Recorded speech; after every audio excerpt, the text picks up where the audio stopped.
चतुर्थी की पूजन में जो आप आखा दाना रखते हो, गेहूँ वगैरह कुछ भी जो भी रखते हो, उसकी बड़ी महत्वता होती है महाराज। यहाँ तक कहा गया है, चतुर्थी की कथा तो आप लोग पढ़ते होंगे, जो लोग पढ़ते हैं उनको मालूम होगा। चतुर्थी की कथा में लिखा है,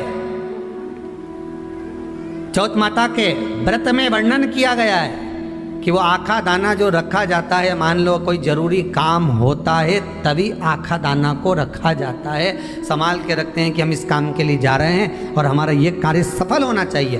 तो जिसने चतुर्थी का व्रत करा है, जिसने चंद्रदेव का पूजन करा, चतुर्थी का व्रत करा, वो गणेश जी से विनती करके वहां से 2-4 आखा दाना उठा ले, और जो व्यक्ति का काम अटक रहा है अपने ही घर का, पर दूसरे कुल को नहीं देना, अपने ही कुल के अंतर्गत जो काम अटक रहा है उसकी जेब में, उसके पल्लू में उस चीज़ को रख दिया जाए।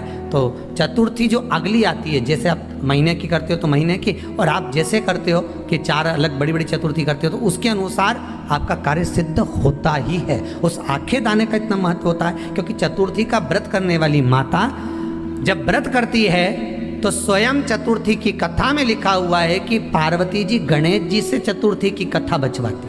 तो चतुर्थी की कथा जब होती है तो उसको स्वयं गणेश जी बाच रहे हैं। तो व्रत कौन सुन रही है? माता पार्वती। और आपने जो आखा दाना लिया वो गणेश जी के भाव से लिया, गणेश जी से निवेदन करके, विनय करके, प्रार्थना कर उसको प्राप्त किया। तो जिनकी यहाँ संपदा की कमी होती है, वैभव की कमी होती है, लक्ष्मी की कमी होती है, प्रतिष्ठा की कमी होती है, धन की कमी होती है, उसके लिए बुधवार के दिन अगर शंकर पर 1 लोटा पानी चढ़ाया जाता है तो जिन लड़कियों का विवाह नहीं हो रहा, जिन बच्चों का विवाह नहीं हो रहा, उन बच्चों के भी विवाह हो जाते हैं। हमारा वृद्धि से मतलब होता है जिस कन्या या वर का विवाह नहीं होता, 40 साल हो गए या 30 साल हो गए, या जब 28 के बाद में लड़का लड़की क्रॉस हो जाए कि 29 में, 30 में, 32 में, 34 में, 40 तक पहुंच गए और विवाह नहीं हो रहा है, तब बेलपत्री के जो पेड़ होता है, वृक्ष होता है, उस वृक्ष की जो डाली होती है, उस डाली के मनकों से जो माला बनती है, बाजार में भी मिल जाती है बेल की माला, उस माला को भगवान शंकर को समर्पित कर कर बेलपत्री के वृक्ष के नीचे बैठ कर भगवान शंकर का पंचाक्षर मंत्र का जाप करना है। कौन सा मंत्र है? पंचाक्षर। पंचाक्षर मंत्र कल बताया था, नमः शिवाय। अगर रसोई घर से भोजन में तुलसी डलकर अगर ठाकुर जी के सामने वो थाली रखी तो ये पक्का है वो थाली ठाकुर जी नहीं जीमेंगे, क्योंकि उसमें तुलसी रखी हुई आई है। हाँ, जब ठाकुर जी के सामने थाली रखा गई और तुमने थाली रखने के बाद में मंदिर के सामने बैठ के फिर तुलसी डाली तो ठाकुर जी उसको स्वीकार कर लेते हैं। क्यों? क्योंकि 33 करोड़ देवी देवता एक जगह पर विराजमान हैं। जब हम थाली रखते हैं, प्रथम देव उस भाग को ग्रहण कर ले। जब तक तुलसी डालते हैं, प्रथम देव अपनी दृष्टि हटा लेते हैं। समय होता है, एक टाइम होता है, एक पल होता है, एक घड़ी होती है कि गणेश जी महाराज हमारे घर में आ गए। गणेश जी की सबसे पहली जो आरती हो, उस आरती के समय पर अगर धूप बत्ती जलाई जाए या गोबरी को जलाकर उसमें गूगल छोड़ी जाए और गूगल छोड़ने के बाद गणेश जी का नाम ध्रुम वर्ण कह दिया जाए तो गणेश जी को तुम्हारे घर की पूजा स्वीकार करना पड़ती है। बस वो समय हम जानते, हम तो बस उतना जानते हैं कि शिव महापुराण में लिखा और मुद्गल पुराण में लिखा, गणेश पुराण में लिखा, गणेश जी का एक नाम होता है ध्रुम वर्ण। क्या नाम है? ध्रुम वर्ण गणेश जी का एक नाम होता है। जब हम धूप जलाकर और धूप लगाने के बाद में गणेश जी की सबसे पहली आरती करने के पहले अगर हम सबसे पहली आरती गणेश जी की कर रहे हो, अपने घर में स्थापना कर रहे हो, बिठा रहे हो, और तुम चाहते हो कि गणेश जी मेरे घर में आके मेरी पूजा को स्वीकार करें और जो मांगू मेरा गणेश मुझे दे 10 दिन के अंदर, तो पहला नाम लेकर पुकार लेना ध्रुम वर्ण विनायक, बैठो, बस काम हो गया। वो फिर ही होकर आता। सुंदर जोड़ी थी शंकर और पार्वती की, सही है कि गलत है? कभी नहीं झगड़ते थे। इसलिए पृथ्वी पर ना तो लक्ष्मी जी के व्रत हैं, ना ब्रह्माणी के व्रत हैं, ना इंद्राणी के व्रत हैं। अगर पूरी पृथ्वी पर सबसे ज्यादा व्रत किसके हैं? माता पार्वती। तीज का व्रत किसका? पार्वती का। चतुर्थी का व्रत किसका? पार्वती का। चौथ का व्रत किसका? पार्वती का। छठ का व्रत किसका? पार्वती का। जितने व्रत है सब माता पार्वती। गणेश जी मैया को प्रसन्न करने के लिए अष्ट रूप में धारण करते हैं। 8 रूप भगवान गणेश जी ने धारण किए। एक मयूरेश्वर गणेश, दूसरा सिद्धि विनायक, तीसरा बल्लालेश्वर, फिर वरद विनायक, फिर चिंतामणि, फिर गिरजात्मज, फिर भगवान गणेश विघ्नेश्वर अष्ट विनायक, फिर महागणपति। ऐसे गणेश जी के अष्ट नाम हुए। उस समय तिजोरी के अंदर जो गणेश की प्रतिमा रखी जाती है किस नाम से रखी जाती है? तो तिजोरी में हम जो गणेश की प्रतिमा रखते हैं वो वरद विनायक के नाम से रखते हैं। कौन सा गणेश? वरद। वरद विनायक के नाम से तिजोरी में गणेश रखते हैं। और वरद विनायक के नाम से गणेश जी तिजोरी में रखाते हैं। आपको कथा में कहा था घर में सीधी सूंड का गणेश और व्यापार व्यवसाय ऑफिस में उल्टी सूंड का गणेश होना चाहिए। वरद विनायक को तिजोरी में। जब मकान का गृह प्रवेश होता है तो गणेश जी की पूजन जो दरवाजे पर करी जाती है उसे सिद्धि विनायक गणेश कहते हैं। कौन सा गणेश? सिद्धि विनायक।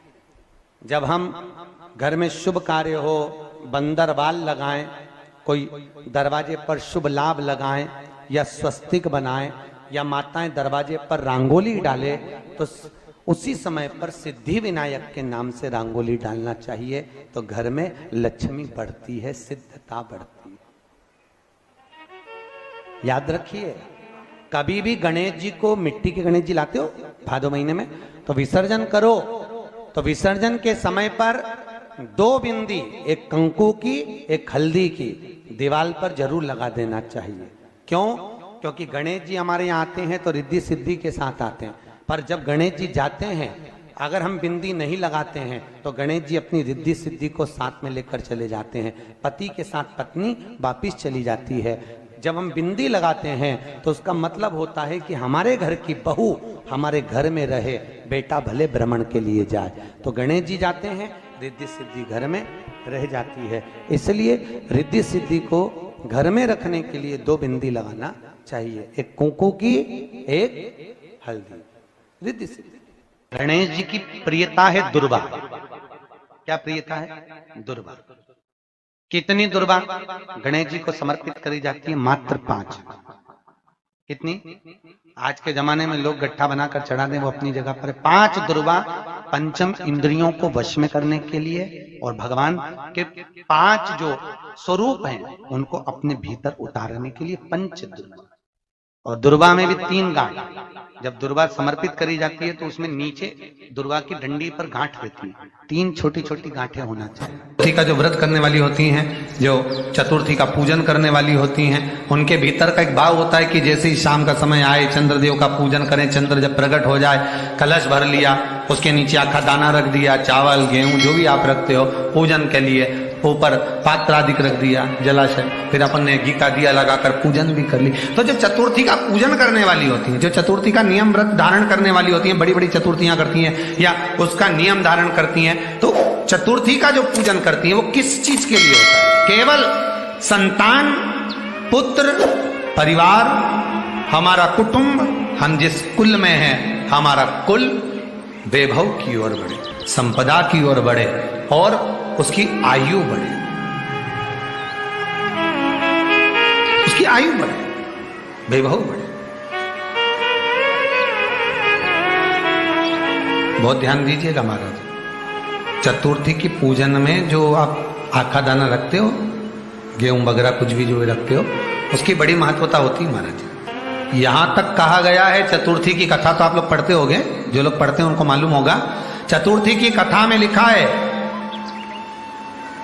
चौथ माता के व्रत में वर्णन किया गया है कि वो आखा दाना जो रखा जाता है, मान लो कोई जरूरी काम होता है तभी आखा दाना को रखा जाता है, संभाल के रखते हैं कि हम इस काम के लिए जा रहे हैं और हमारा ये कार्य सफल होना चाहिए। तो जिसने चतुर्थी का व्रत करा है, जिसने चंद्रदेव का पूजन करा, चतुर्थी का व्रत करा, वो गणेश जी से विनती करके वहां से 2-4 आखा दाना उठा ले और जो व्यक्ति का काम अटक रहा है अपने ही घर का, पर दूसरे कुल को नहीं देना, अपने ही कुल के अंतर्गत जो काम अटक रहा है उसकी जेब में, उसके पल्लू में उस चीज को रख दिया जाए। तो चतुर्थी जो अगली आती है, जैसे आप महीने की करते हो तो महीने की, और आप जैसे करते हो कि 4 अलग बड़ी बड़ी चतुर्थी करते हो तो उसके अनुसार आपका कार्य सिद्ध होता ही है। उस आखे दाने का इतना महत्व होता है क्योंकि चतुर्थी का व्रत करने वाली माता जब व्रत करती है तो स्वयं चतुर्थी की कथा में लिखा हुआ है कि पार्वती जी गणेश जी से चतुर्थी की कथा बचवाती। चतुर्थी की कथा बाची किसने थी? स्वयं गणेश जी महाराज ने। और सुनी किसने थी? माता पार्वती। बाचने वाले गणेश जी थे, सुनने वाली माता पार्वती थी। तो चतुर्थी की कथा जब होती है तो उसको स्वयं गणेश जी बाच रहे हैं। तो व्रत कौन सुन रही है? माता पार्वती। और आपने जो आखा दाना लिया वो गणेश जी के भाव से लिया, गणेश जी से निवेदन करके, विनय करके, प्रार्थना कर उसको प्राप्त किया।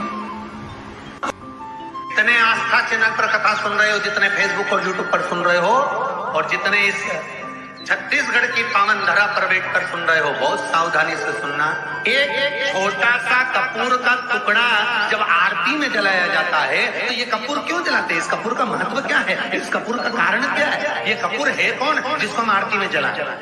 क्या जरूरत इस कपूर को आरती में जलाने की? क्या जरूरत इसको यज्ञशाला में जलाने की? क्या जरूरत है इस कपूर को पूजन में जलाने की? स्वयं गुरु बाबा कहते हैं यदि कोई आरती में, पूजन में, घर में एक कपूर का टुकड़ा आरती के बाद में जब समर्पित करेगा तो उसको अश्वमेध यज्ञ का पुण्य प्राप्त हो जाएगा। अश्वमेध यज्ञ के पुण्य को पाने के लिए कपूर का टुकड़ा आज भी आरती में जलाया जाए।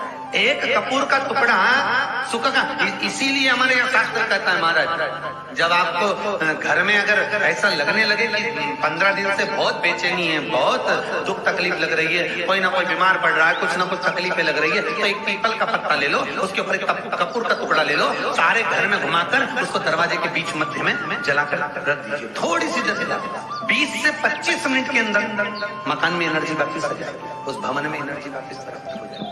20 से 25 मिनट के अंदर एनर्जी वापस। लग रहा है कि यहाँ नेगेटिव है तो उसको पॉजिटिव बनाया जा सकता है। रात को 12 बजे शंकर जी के मंदिर में शिवलिंग पर चढ़ी हुई बेलपत्री को उठाकर शंकर मंदिर का शिखर देखकर चबा चबा कर खा लीजिए।